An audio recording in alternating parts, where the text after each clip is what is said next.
Hi guys! So welcome back to our channel. So ito na nga yung video na inaantay nyo or mini-message nyo sa amin kung paano nga ba tayo makakapag-register ng madali sa ating mga Smart or TNT or Sun na SIM. So ito na po yung step by step.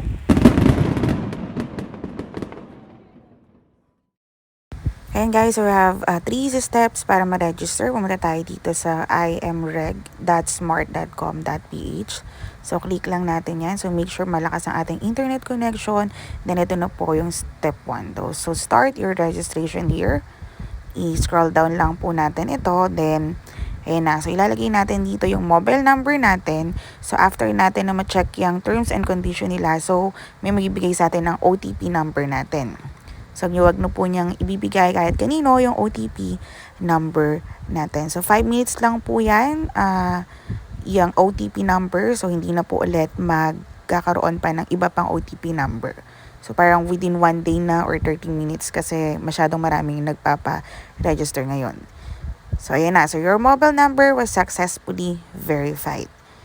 And then, so after po niyan, wait lang tayo ng ibang segundo. Then dito, tatype na natin yung registration natin, yung mga information or mga basic information natin, yung ID card natin. So nandito po yung mga pwedeng mga issued ID or government issued ID na pwede para ma-register natin yung SIM natin. So dito, first name, of course, alam na po natin yan, basic information natin.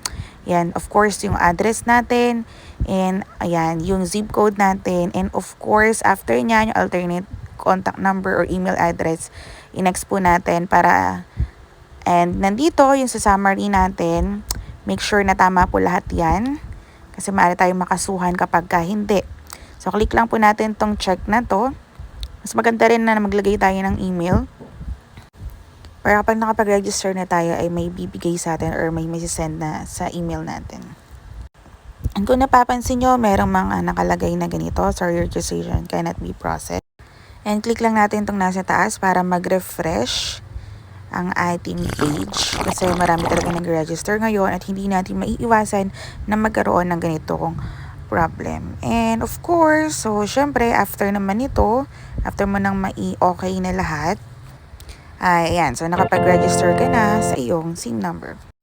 Ayan, so ganito lang po kadali ang pag-register ng ating SIM card sa Smart, TNT, or sa Sun. So sana nakatulong sa inyo.